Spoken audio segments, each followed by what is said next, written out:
regular agenda.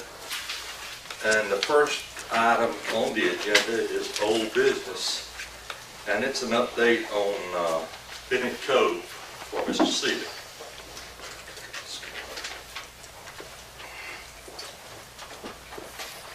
Okay, the most current update, Bennett Cove, they're continuing to have events at 6938 Highway 212 West. The police were called on Saturday for loud noise and for fireworks shooting. I've contacted Dr. Bennett's attorney. He's acquired Ben Fearman out of Morgan County. Mr. Bennett told me that he was not charging, which I do not believe. The attorney, our solicitor, Stephen Morris, and I have discussed options, and we're going to write a citation every time there's an event. Those citations go up to $1,000 every one. He's supposed to come to court, magistrate, on August 5th for an arraignment on the citations that's been served. I wrote up another citation today for the event on Saturday night. So it will be served sometime this week. Rockdale County Sheriff's Department serves that to us because that's where he lives. And we're going to basically continue writing him citations every time he has an event because he's operating without a business license. And he cannot. And I'm also trying to pursue past people. I've actually contacted one or two people about, and they may come forward and provide me good evidence. Which court hears that? Magistrate hears that. What are our legal ramifications as far as ramping these fines up?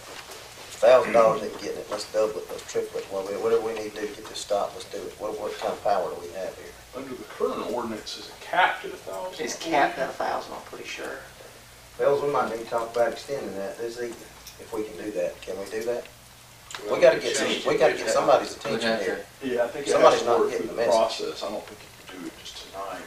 We can begin the process if that's what you I want. think that would be a very good I idea. think these citations every time, because it's just up $1,000, but his time's a lot more valuable coming down here. Another question, the sheriff may be able to answer this outside of this. Can we, going back to what you just said, I had a thought today, what you just said about trying to contact some past people. Can we subpoena people to testify in this court case? Because if they're telling Shane to his face that they're not paying for these things, and they get subpoenaed to court and have to testify under oath, that could mean some trouble for them. I think that might be a little... Shane and I have worked very closely on a lot of this.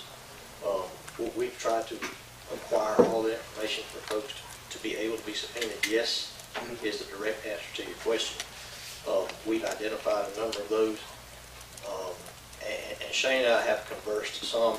I think one of the critical issues of prosecution is going to be the fact of being able to prove that they in fact paid for it. I think there is some question, and that's something that Shane and the solicitors talked about outside of my presence. But I think that you have to be able to prove, in fact, that he was paid for the event. I don't know if it falls under the same classification if there's no money exchanged during the event. But the answer to your question is yes, and most of that information has been put into the report and forwarded on. So I think we'll be able to do that. And you'll have to forgive me because I watch a lot of Law and Order, but could we set up a sting? Could we set up some folks that are potential customers that, because it's my understanding that he's still advertising. It's And on I don't VRBO, think he's advertising for free. So if we go over there and try to have some kind of event, maybe, I mean, it's a crying shame that it has to come to this, but it is way out of hand, and I think we all agree. I think you're still back to the individual events as they occur, each one being a separate event. I think certainly that classifies as an additional citation, but I still think that you have to prove each one individually. Shane, he's got a business license, has he not? No, pull back. Okay. You can't get to it. So, not only does he not have a business license, he's violating our code. Well, I just wonder, what do you prosecute first? having the license or violating the code? What provision of the code are you referring to specifically? Because I think issuing a citation for operating without a business license is Yes. going to do it every time. Is that what we're issuing? That is- Okay, okay. And he tried to get a business license for a farm, which I told him, we don't give business license for farms. It's clearly stated in our ordinance. Okay.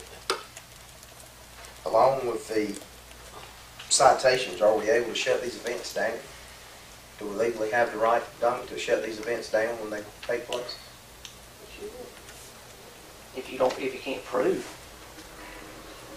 They're operating That's not illegally. something we would need to put shame. I'm asking No. questions here, I'm just asking.